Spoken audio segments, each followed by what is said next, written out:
समाजवादी के मुखिया उत्तर प्रदेश के पूर्व मुख्यमंत्री अखिलेश यादव आज कानपुर में एक निजी कार्यक्रम में शिरकत करने वाले और केंद्र और प्रदेश सरकार पर जमकर बरसे और कहा, कानपुर बने, ये हम सब की यह हसरत है। लेकिन जिस तरह से कानपुर के उद्यमी, कारोबारी, व्यापारी इतनी दिक्कतों के बाद भी अपना कारोबार चला रहे हैं, कानपुर का पूरे देश और विश्व जो नाम और प्रतिष्ठा व अर्थ के मामले में एक नंबर था, वो धीरे धीरे खत्म होता जा रहा है।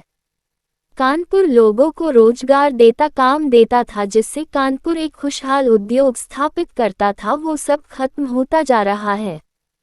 कुछ समय से कारोबारियों को बहुत उलझनों के बाद काम करने को मजबूर है। सरकार ने जो पिछले बजट पास किया और इस समय के बजट में केवल मायूसी लाने का काम किया है।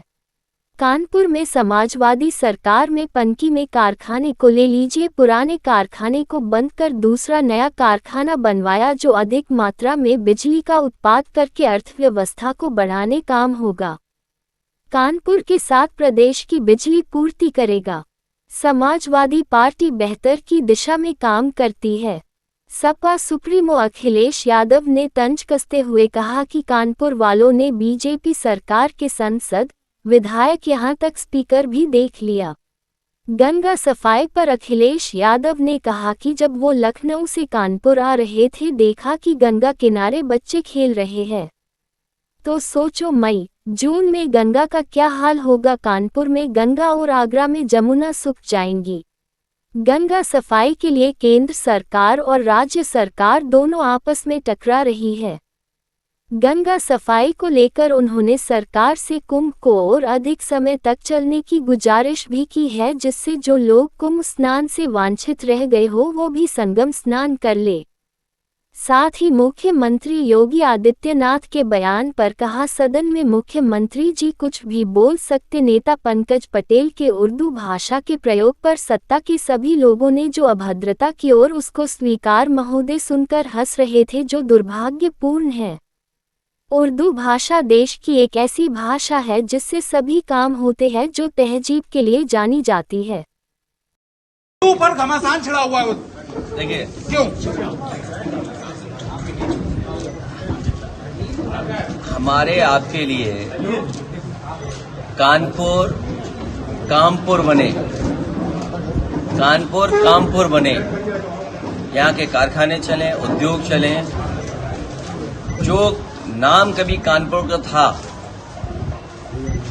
जो प्रतिष्ठा कानपुर की कभी थी, जो लाखों लाख लोगों को नौकरी रोजगार देता था और देश की प्रदेश की अर्थव्यवस्था में अपने आप को और अपना स्थान बनाता था। और आज भी जब सरकार के इतने वर्षों के बाद, नजरअंदाज करने के बाद भी, सरकारों की बेरुखी के बाद भी, कानपुर अपने आप, कानपुर के उद्योगपति, कानपुर के कारोबारी अपनी मेहनत से और तमाम उलझनों के बाद, उसके बावजूद भी कारोबार कर रहे हैं। इधर कानपुर ने कई बजट देखे होंगे, जैसे हर बजट ने भारतीय जनता पार्टी के ने मायूसी लाने का काम किया। एक बार फिर जो आखिरी बजट से पहले बजट था, उसने भी कानपुर को कुछ दिया नहीं। आज भी अखबारों में जो तस्वीर छप रही है, जो सबसे बड़ी खबर मैं मानता हूं, वो आपके पनकी के कारखाने की है। ये वही पनकी का कारखाना है जो समाजवादी पार्टी ने और मैंने खुद ने इसको आगे बढ़ाने का काम किया। उसका परिणाम ये हुआ कि आज कानपुर में जो पुराना पनकी का कारखाना था, उसको खत्म कर करके नया पनकी का कारखाना बन गया है। न केवल ये कानपुर को बिजली देगा, प्रदेश को बिजली देगा, और न केवल कानपुर की अर्थव्यवस्था बेहतर होगी, बल्कि इससे देश की भी अर्थव्यवस्था बेहतर होगी। कानपुर कामपुर बने, उस दिशा में हम लोग काम करना चाहते हैं। और मैं तो कहूंगा कानपुर वालों से, बीजेपी के आपने सब कुछ देख ली, सरकार भी देख ली, सांसद भी देख लिए, स्पीकर भी देख लिए, और कई और पद भी देख लिया आपने। मिला क्या कानपुर को? गंगा वैसी की वैसी। अभी जब मैं कानपुर घुस रहा था तो मैं देख रहा था गंगा के किनारे जहां पानी खत्म हो गया है, वहां बच्चे क्रिकेट खेल रहे हैं मैदान में। तो सोचिए मई जून में क्या होगा गंगा का, माँ गंगा का मई जून में क्या होगा। और आगरा में मुख्यमंत्री गए हुए हैं, जब गंगा सूखेगी कानपुर में तो आगरा में यमुना सूख जाएगी। ये वो सरकार है जो किसी संस्था को मानती नहीं है। उत्तर प्रदेश पॉल्यूशन बोर्ड क्या कह रहा है, सेंट्रल पॉल्यूशन बोर्ड क्या कह रहा है, दोनों में झगड़ा है। ये डबल इंजन नहीं, डबल ब्लेंडर की सरकार है, दोनों इंजन टकरा रहे हैं और डब्बों का हाल पता ही नहीं है डब्बे क्या कर रहे हैं। और जो उर्दू की बात आपने की थी, जहां से शुरुआत हुई थी, मुख्यमंत्री जी क्या बोले, क्योंकि नेता सदन है, उनके बारे में सब जानते हैं, वो कुछ भी बोल सकते हैं। और अगर कभी देखना हो कि कुछ भी बोल सकते हैं तो हमारे ANI के कोई मित्र होंगे, वो रिकॉर्डिंग जरा दोबारा देख लेना तो आप जान जाओगे कि मुख्यमंत्री जी कुछ भी बोल सकते हैं। अगर मुख्यमंत्री जी सदन में ये बात बोलें और स्पीकर मुस्कुरा रहे हों, इससे बड़ा लोकतंत्री हत्या कुछ नहीं हो सकती है। स्पीकर की जिम्मेदारी बनती है कि अगर मुख्यमंत्री ने गलत कहा है तो मुख्यमंत्री को रोकें। और मुझे मेरे सदस्यों ने बताया कि केवल हमारे माननीय सदस्य पंकज पटेल, उसने कोई बात कह दी, उस पर पूरी बीजेपी ने माफी मंगवा ली। उर्दू को, और उर्दू को जिस तरीके से बोला जा रहा है, ये हमारी तहजीब की भाषा है। उर्दू यहीं पर जन्मी भाषा है। उर्दू हमें बहुत कुछ सिखाती है। इसमें टर्किश शब्द हैं, पर्शियन शब्द हैं, बाहर के लाए हुए शब्द हैं। भाषा वही अच्छी होती है जो स्वयं में और शब्दों को भी संभाले। जब बहते हैं शब्द, इधर से उधर आते हैं, तो भाषा और मजबूत होती है। और हमारे मुख्यमंत्री जी स्टेशन की हिंदी नहीं जानते होंगे, क्रिकेट की हिंदी नहीं जानते होंगे, क्लच की हिंदी नहीं जानते होंगे, स्टीयरिंग की हिंदी नहीं जानते होंगे, ब्रेक की हिंदी नहीं जानते होंगे। और एक चीज और होती है इंजन में, क्रैंक शाफ्ट, जो मोशन बदल देती है। जो मैकेनिक या मैकेनिक की गिरी जानता होगा, वो जानता होगा क्रैंक शाफ्ट।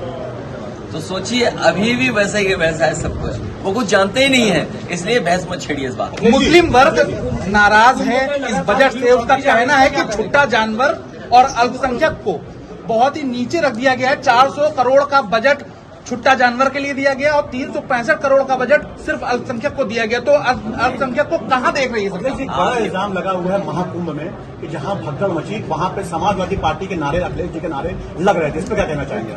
सबसे पहले आपको जेल भेज देना चाहिए। इसलिए कि आपने बताया नहीं सरकार को कौन है समाजवादी उसमें। एक मिनट, ये बीजेपी के लोगों ने जानबूझ करके उर्दू का सवाल उठाया और ये जानबूझ के हमारा पत्रकार साथी जो बोल रहा है, नहीं, ये बीजेपी वाले जानबूझ के बोल रहे हैं क्योंकि फंस गए हैं महाकुंभ में। फंस गए हैं। ये महाकुंभ तो था हमारे लिए आस्था का है। बीजेपी ये नहीं कह सकती है कि बीजेपी का कार्यक्रम है, ये आम लोगों का कार्यक्रम है। और मैं तो आपकी बात से आगे बढ़ाता हुआ कहूंगा, पिछली बार भी मैंने कहा कि महाकुंभ का समय बढ़ा देना चाहिए।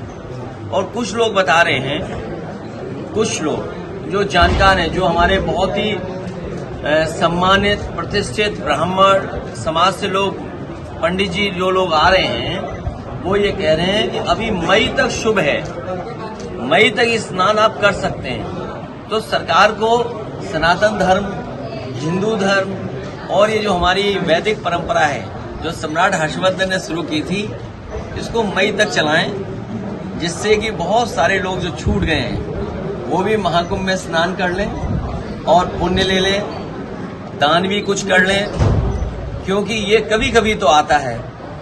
और अभी तो शायद 80 करोड़ लोग स्नान कर लिए हैं। मैं चाहता हूं कि कम से कम 100 करोड़ का रिकॉर्ड तो बन जाए। इसलिए मेरा आपके माध्यम से सरकार से अपील है कि महाकुंभ का कार्यक्रम तब तक चलाएं जब तक भारत के 100 करोड़ लोग या देश के 100 करोड़ लोग स्नान न कर लें। सर, बजट वाले सवाल पे